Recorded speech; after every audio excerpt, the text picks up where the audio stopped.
Alright, so in this video I'm going to go over the most accurate settings that you can get toying around with the basic menus on the LG C1 without doing a full calibration.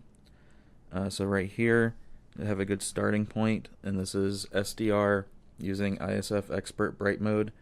So let me show you what has been changed.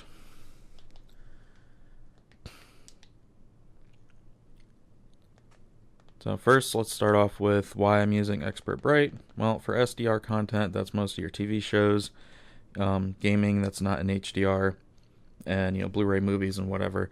So with Expert Bright, if you just want one mode that's easy to use all the time, that should cover you.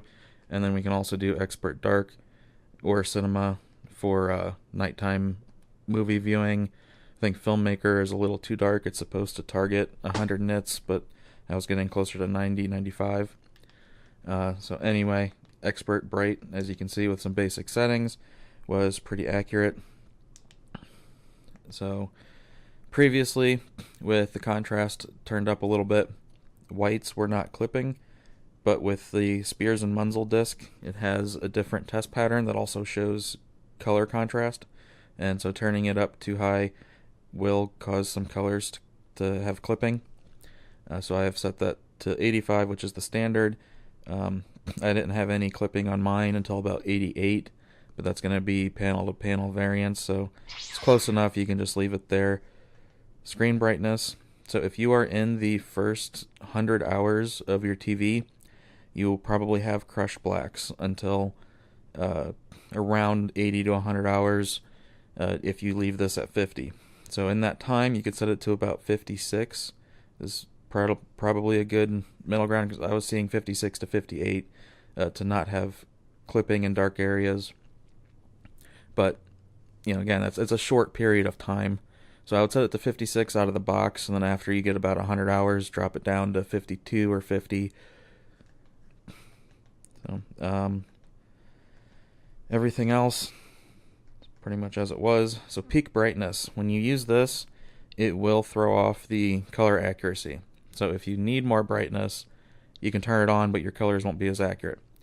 So in order to get this kind of a reading, peak brightness needs to be off.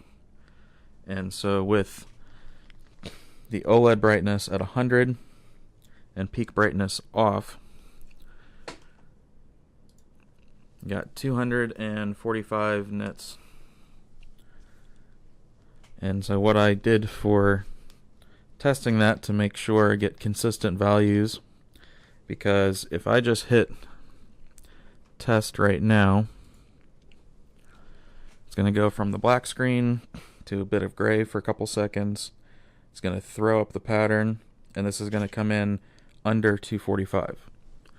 So 243. So now what I'm doing is I'm counting to 10. So I want that pattern on screen for 10 seconds. Now I'm going to read again, and that value should change. Yep, now we're at 245.8. So the longer you have that pattern on the screen, the higher it's going to go up to a certain point. And then it may even drop back down a little bit after peaking. So in order to keep consistency, what I'm doing is I am purposely putting up a black screen, which turns off the pixels so they can cool down. And then I'll take a measurement to put the white pattern in front of the meter, and then I'm going to count to 10 and take another measurement, and that's the one that I'll use. So again, we are at 245 nits. That should be bright enough for most people with moderately lit rooms. While I'm doing this, let me open up my curtain just so you can see reflection. And I'm using my tripod for the meter, so I have to do this handheld. But if I open up this curtain here, so it's nice and bright out today, look at the screen. So that's quite the reflection. But if you have lamps behind or to the side, or I have a ceiling light here, turn it on. So it's a mild ceiling light. I have a floor standing lamp on each side of the TV. So you can have it decently bright in the room if your lights are positioned well and get no reflection on the TV. And at 250 nits, that's plenty. So for the measurements though, I have to turn all these off and have a dark space. But I just wanted to show you that if you have a lamp or windows or whatever that face the screen, then you should do what you can to try and not do that. But if you do have it that way, nothing you can do about it, then you're going to have to use the peak brightness setting. So also, let me just show with SDR Bright, change the color gamut from default of native to auto detect. That right there is a huge thing for the accuracy. It should default to warm 50 on the color temperature. Clarity settings, use what you want. That's what I use.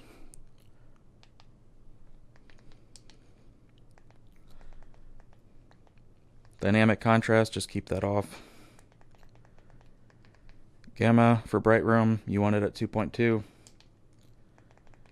So peak brightness, now we're at high. So now this, doing high peak brightness with 100 OLED brightness, this is going to increase the heat and energy usage of the TV and may impact your possibility of burn-in. So personally, I don't think you need this for SDR depending on your room, but it's again, if you got a really bright room, you got no choice, do what you got to do. Alright, so our first measurement was just shy of 350. I'm going to wait 10 seconds and do it again.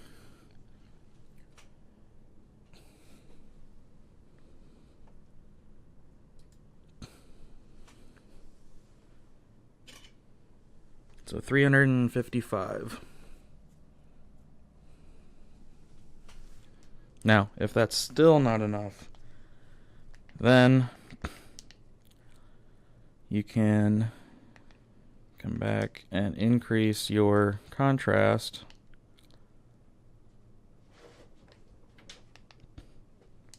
and actually I really want to go, so if you go to 100 you're going to clip some white. You are going to clip colors anything over, let's say 90, but if you do 98 on the contrast, you at least shouldn't be clipping white. And now go back to a black screen for a few seconds to cool it off.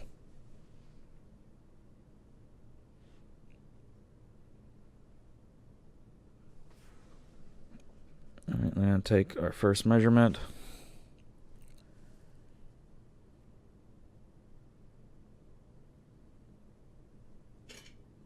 I'm going to wait 10 seconds.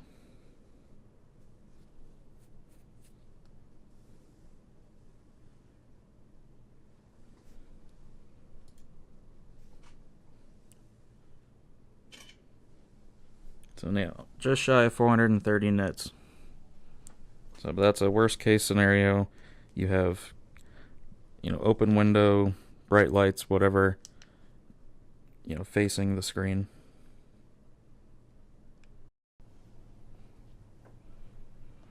Alright, so to recap, SDR, TV and movie viewing in a moderately lit room.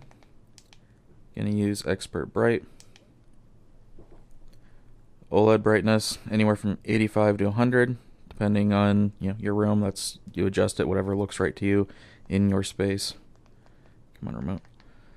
Contrast, leave it at 85 if you don't want to clip any colors. And if you're only worried about clipping white, then you can turn it up to get some brightness, but I would stop around 97.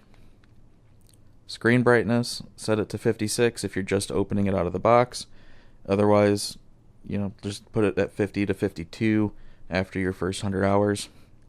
So for mine, after being broken in, I can leave it at 50 and it's not clipping, and even at 48 it doesn't clip, so I could even drop it down even further. Dynamic contrast, leave this off. Peak brightness, only use that if you have a very bright room or a lamp or window that faces the screen that you're trying to overpower. Gamma, leave at 2.2, and then all that you leave alone. Color, don't mess with it except for changing the color gamut from the default of native to auto detect. That's very important for the accuracy. White balance, keep it warm 50. If it seems too warm or yellowish or whatever to you, then that's just your eyes aren't adjusted to it. Give it a couple days and then it'll seem natural to you, because it really is. That's how you get to D65 white point, or at least close to it. Clarity, again, these are up to you. You don't need added sharpness for HDMI sources. Noise reductions, you really don't need. Smooth gradation, you can use if you watch content that has some gradient artifacts, but only use it on low. Any more than that, and you're going to smooth out a lot of fine detail. And then your motion settings, I have another video showing what they look like. That's up to you. It's personal preference. Cinema screen is grayed out because I'm using a USB drive for this test pattern. If it was a different source, then you would be able to turn this on or off.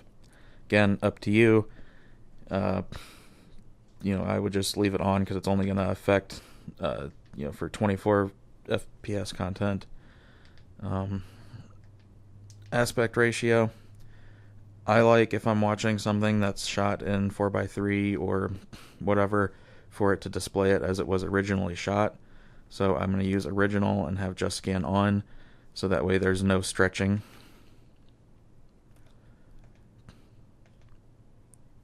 And then under general, AI service, turn this off to start. Auto genre selection, if you have that enabled, you cannot adjust some of the motion settings. So if you find that your motion settings are grayed out, that's why. AI brightness, what that's going to do is it's going to purposely dim parts of the screen to send more energy to brighter areas of the screen. So that's up to you if you want to use that, if you want more impact from your highlights, but don't mind the rest of the image being a bit darker. I personally am going to have that off. And then AI Picture Pro is a scene scanning technology that's going to try and add a little extra, it says clarity, but really it's sharpening, whatever. Try it, see if you like it. Again, that's a dynamic setting that will have some side effects, so I'm going to have it off. And then under support, you want your energy saving turned off, and your OLED screensaver. After everything's set up, then you can turn these on. But if you're making adjustments with any kind of tools, then you got to have all this off. So that's why mine's off at the moment. But once I get everything dialed in, then I'm going to turn it back on.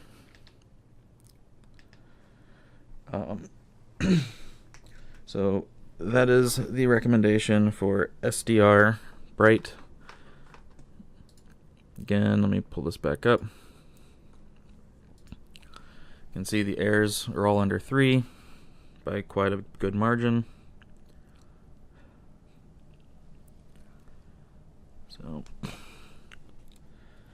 now let's switch over to SDR Dark.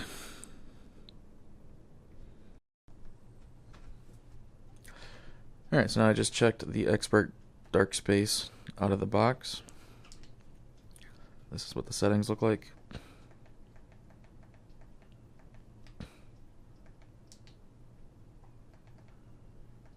This one defaults to auto detect on the color gamut, which is correct, and warm 50 color temperature, which is correct.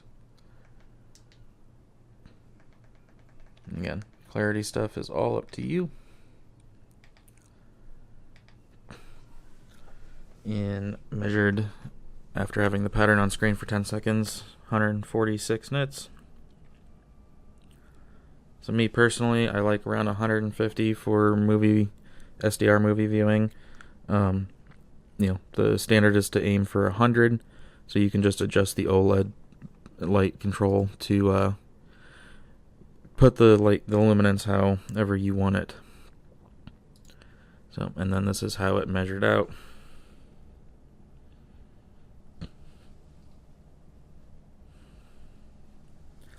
So for darkroom movie viewing, if you don't want to play with anything, you just want a simple set it and forget it, you can just use the ISF Dark and you'll have a great movie experience at night. Alright, so for pretty much all HDR content, Cinema Home should be all you need to use. Reason being is it's a very accurate mode with minor adjustments, and it is brighter than Cinema. So what I've done, this is default. With HDR you don't want to mess with any of these. Dynamic contrast keep off. HDR tone mapping that you want off. The reason being is what the tone mapping does is it will try to tone map higher brightness stuff than what the TV can handle down, and if you enable this, the TV will get brighter, but it will lift the whole image in order to try and get brighter, but at the loss of detail. So pretty much leave that off. Peak brightness needs to be on high for HDR. Gamma you can't adjust. Color, in this mode it did default to 60, just pull that down to 50. Color gamut, make sure it's on auto detect, should default that way. White balance defaulted to warm 30, you want to pull that down to warm 50. Again, your clarity settings are up to you.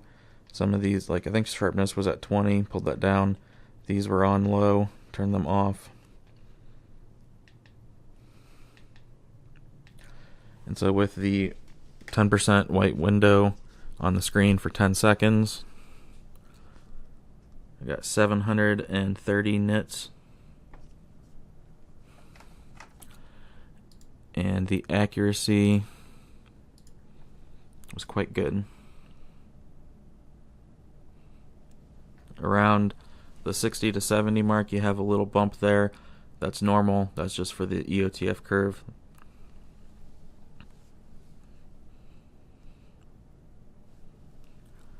So for HDR, it's pretty much the only mode you need. You can just set that and use it for everything except for gaming. So gaming's coming up. But let's do Dolby Vision first. Alright, so with Dolby Vision, there's no way to take measurements. So pretty much you just want to basically match what we did for HDR mode. Use Cinema Home as it's brighter.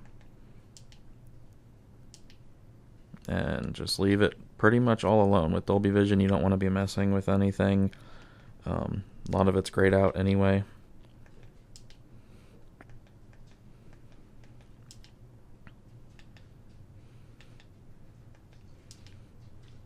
Just you can do the clarity settings how you want. Smooth gradation was the only one defaulting to low. Again, if your true motion is grayed out and it's on, that's because of the AI genre setting, which is here. So when this is on, then it will make its own adjustments to motion. See? So that's why you want that off.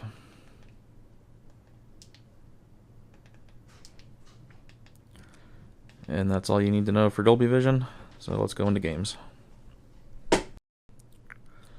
So if you're curious how I'm getting the pattern generator on the TV into game mode, I'm on my NVIDIA Shield, and I got the VLC app, which is free. Put the USB drive in the Shield, and I can open it here.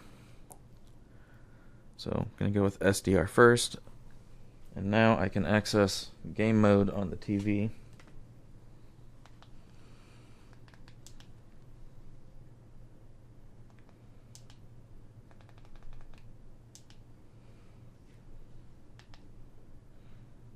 Alright, so let me start up the Kalman software, take some measurements, and see what works for game mode. Alright, so now we did game mode. Surprisingly came in pretty good, and game mode usually isn't that accurate, so I had to make a few adjustments here. So again, for no clipping, which to me is important in gaming, you want to be conservative with your contrast and screen brightness settings. You could turn the screen brightness up a little bit. Again, this is all dependent on how long you've had your TV, but assuming you're past the break-in period, you shouldn't have any clipping at the default 50 and your default contrast of 85. So gamma at 2.2. You cannot use peak brightness in game mode. The only way to get any extra brightness is your OLED pixel brightness, and if you turn up the contrast, you can get a little bit from that. But then your colors will clip. So if you're not worried about the color clipping, but you want to have the white detail, then only turn your contrast up to about 97 or 98. And then for color, you can leave the depth at 55, put this to auto detect for accuracy, and your white balance to warm 50.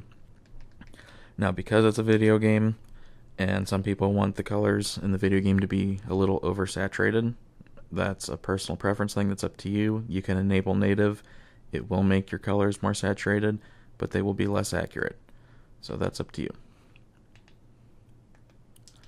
Then for clarity, you pretty much have it all off so that you can keep your input lag low.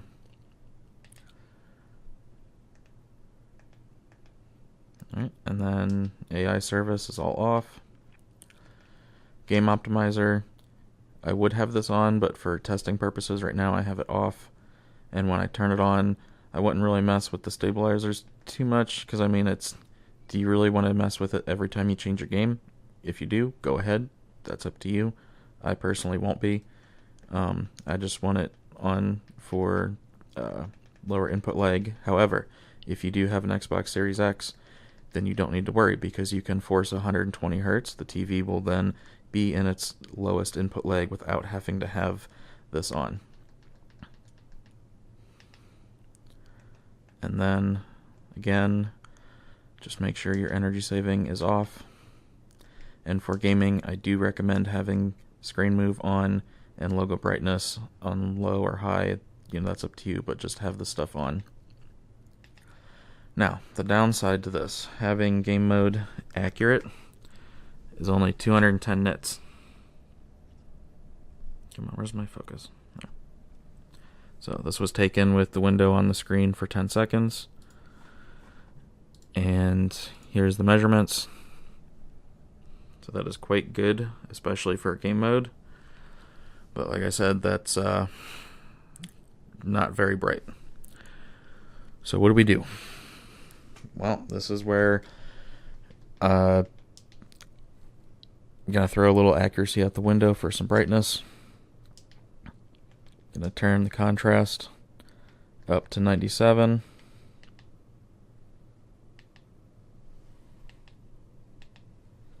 I'm going to retake the luminance reading. First, get the pattern on the screen.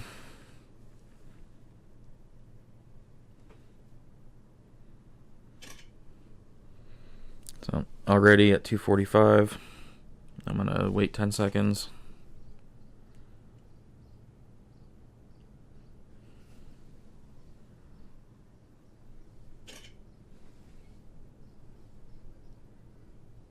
Alright, so 247 just from bumping up the contrast. Now, what I'm going to do is enable native on the color gamut to show you what that does to the colors.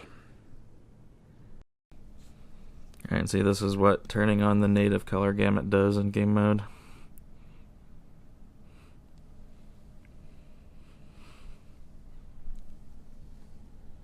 So if you want the accuracy, keep that off.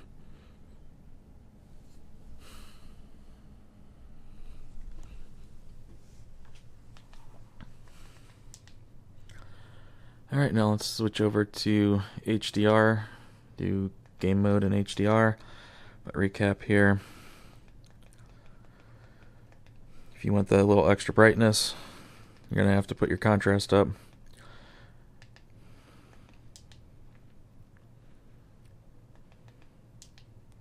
Keep that on auto detect for accuracy. Make sure you're on warm 50. And have all this off.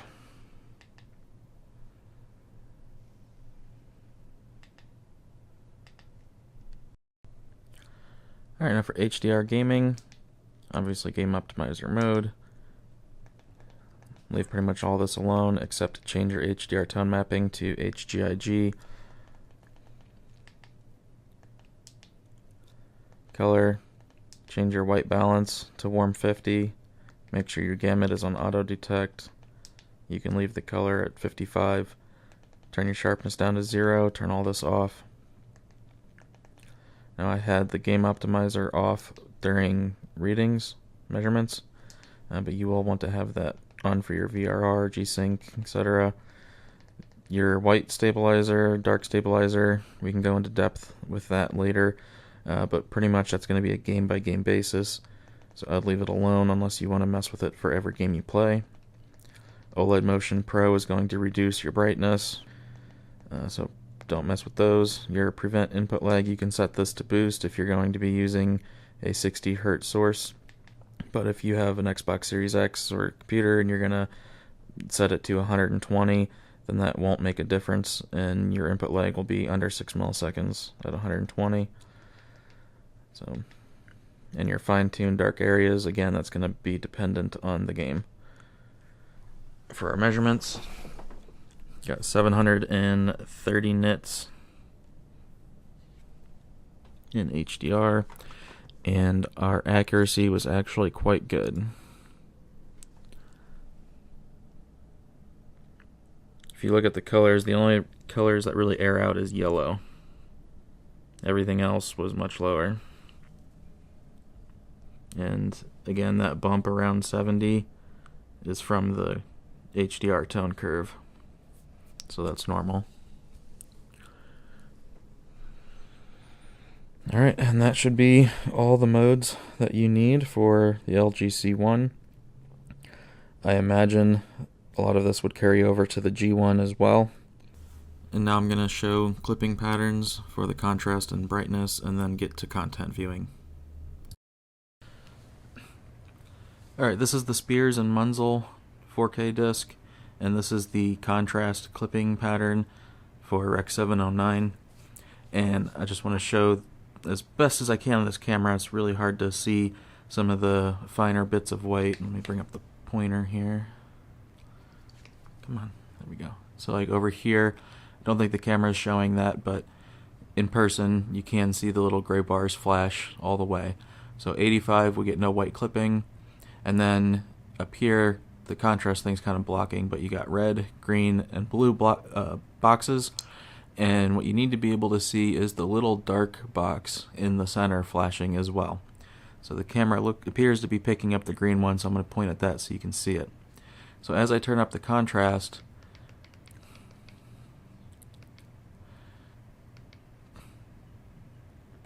see that little box in the green is now gone. And there it's back. So 89, it's back for green. I can still see it in blue. I don't know if the camera will show it. The red, like I said, it's hard. Yeah, it's there. It's still blinking in red. So at 89, there's no white or color clipping. So I don't know if you can see on the camera, but at the 940, there's a couple little dots. So that's like the bare minimum. Like you don't want to clip any more than that into white for any reason. The only reason you would want to up your contrast is if you're trying to get more brightness, but again, you will clip some colors if you go over, let's see, 90. Yeah, so it looks like it's at 91, the colors are clipping. The white is still above 940. And if we go all the way, then there's just, the white is definitely clipping, colors are clipped. So if you want to see all the detail, just keep it at 85. You might be able to get up to 90 depending on your screen, but you would need to get this pattern to find out. And then if you don't mind a little bit of color clipping, but you want to keep the white detail, don't go over 97 to 98.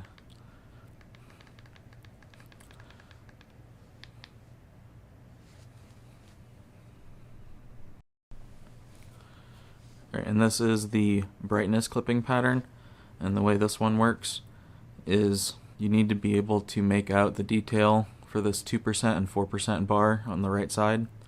Everything else can fade away.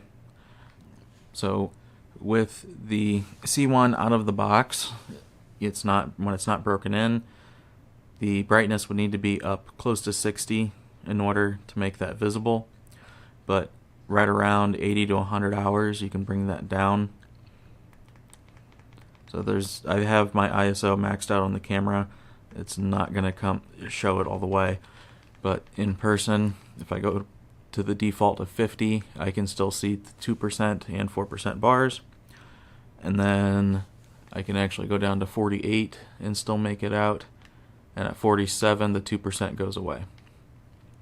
So, and that's with, let's see how many hours I'm at.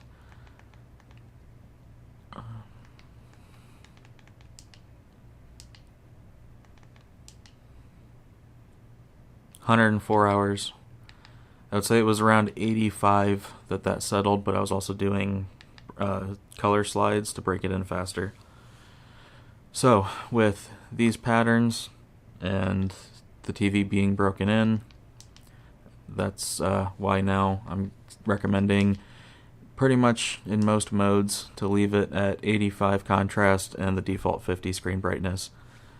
If you need a little extra brightness like in game mode, then bring your contrast up to 97 or 98, and you can maybe bump the screen brightness to 51 or 52, but that's about it, and that's again after it's broken in. Alright, now I'm going to start going through some content. This is a scene from the Spears and Munzel disc. This is an SDR. So this is with Expert Dark Space, and if I switch over to Bright,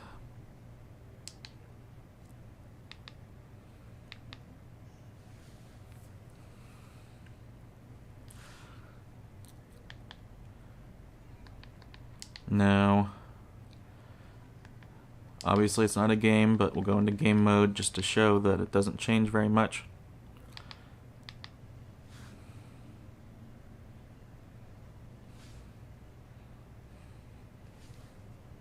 Alright, now going on to a different scene.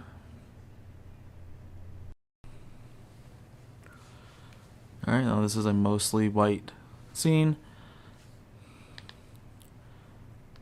There is mild pink tint in an all white scene like this on the edges.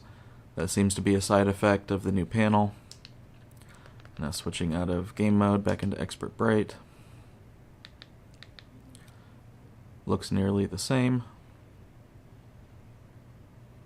Just a little bit brighter. And now into Expert Dark.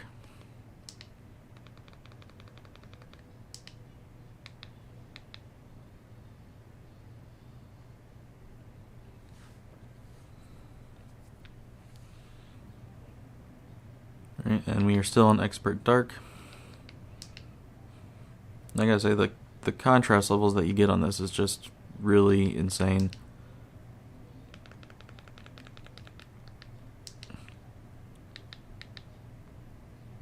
Expert Bright.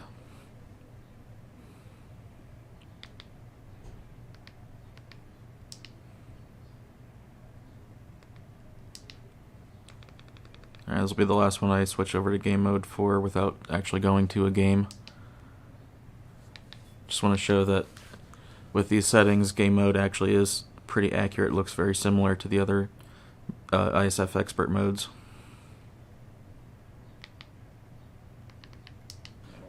Alright, and this scene is pretty cool because it's very dim with a bright at the top. And you can still make out incredible detail all over all these dark little spots back in the trees. The camera isn't going to pick up back here, but let me see if I just boost the ISO. Like, it doesn't look like this, but if you look back here, like all that detail you can see now is what you can see in person when it looks like this.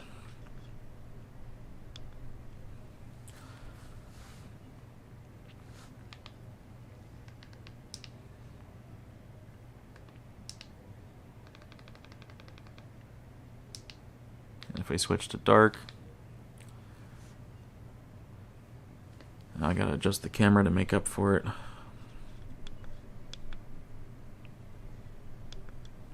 go.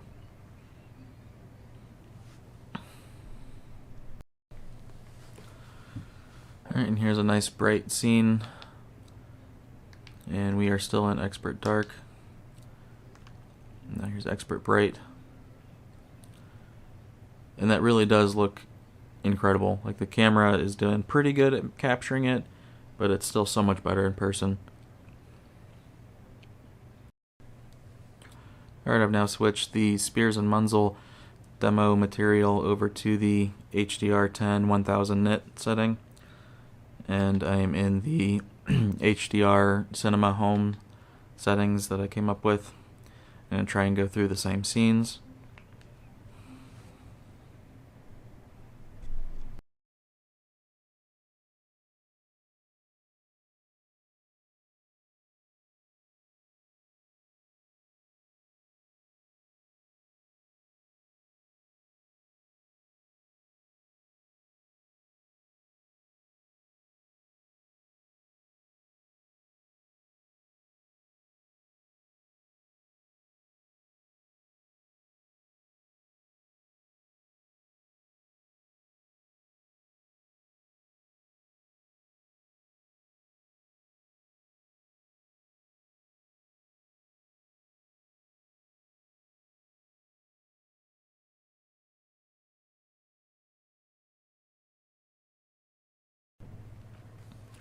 Alright, and this is the Earth One Amazing Day UHD Blu-ray in HDR 10.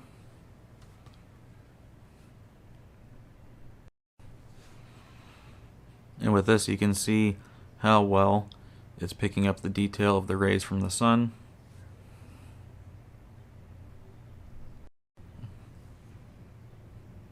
And here you can just see the incredible detail on this iguana.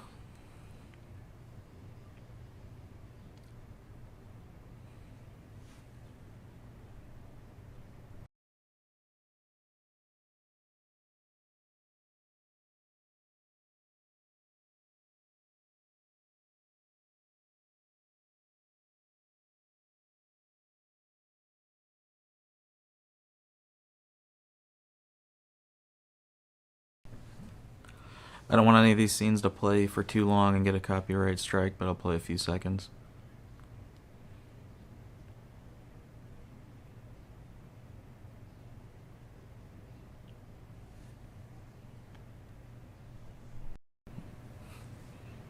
And this is a pretty gorgeous shot right here.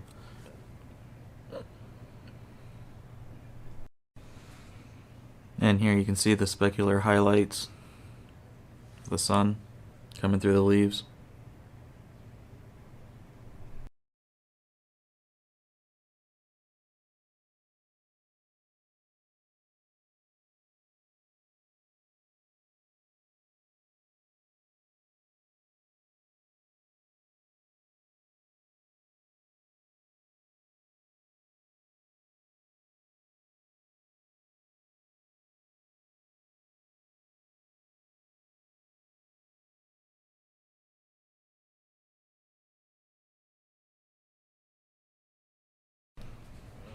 Alright, switching over to SDR Game Content. And using the settings that I came up with. Again, I did boost the contrast to 97, so there will be some color clipping, but not any white clipping. And that's to get the overall screen brightness up a bit. Color is on auto detect for more accuracy.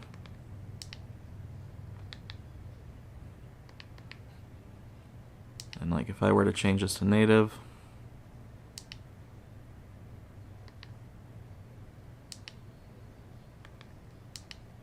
but again, remember, native is not accurate, so we're going to use auto.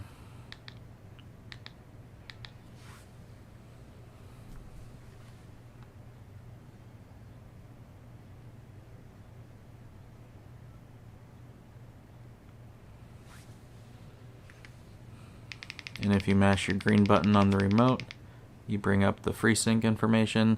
So this is 120 Hertz, even though the game is set to But yeah, I have 120 FPS off in the game. I have the Xbox forcing 120 so that it doubles the frame rate, and then you get the lower input lag of the television being at 120 Hertz. And then you don't have to reduce the image quality of the game by setting it to 120 FPS. Alright, now we are on Destiny 2 in HDR.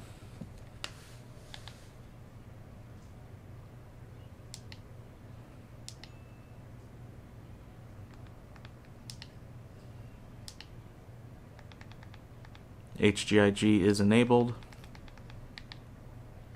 and the Xbox has had the HDR calibration done where it clips at 800 nits, and the first setting, the black screen, is all the way left for true black. Alright, when looking at these highlights, just keep in mind whatever screen you're on, is not probably going to match what I'm seeing, especially going through the camera, then being uploaded to YouTube. I really do feel that there is plenty of brightness on the C1. Other TVs, of course, get brighter, but the entire range from black to its brightest points, calibrated, getting 730 to 780 nits, so let's say 750 average. It really is quite stunning. And as for the C10, just remember that on average was around 650 to 700 nits calibrated, so the C1 really is brighter. There are just some variances in testing methodology and also panel variants. So anyway, thanks for watching. Hope you enjoyed this. Have a good one.